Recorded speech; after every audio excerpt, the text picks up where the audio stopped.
Seorang emak-emak kesal karena driver ojek online atau ojol tak mau membayar parkir. Pasalnya, driver ojol tersebut hanya menepi sebentar untuk mengecek handphonenya.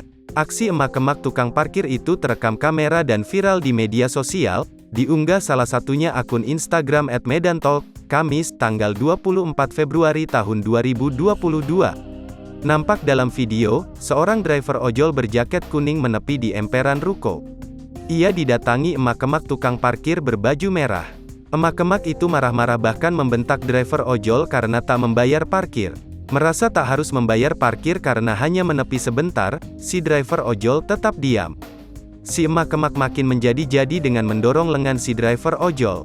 Disebutkan pada keterangan unggahan peristiwa itu terjadi di Jalan Gatot Subroto, Simpang Nibung Raya Medan, Rabu, tanggal 23 Februari tahun 2022. Salah satu warganet mengungkapkan emak-emak tersebut sering berada di pinggir jalan tersebut untuk meminta uang parkir.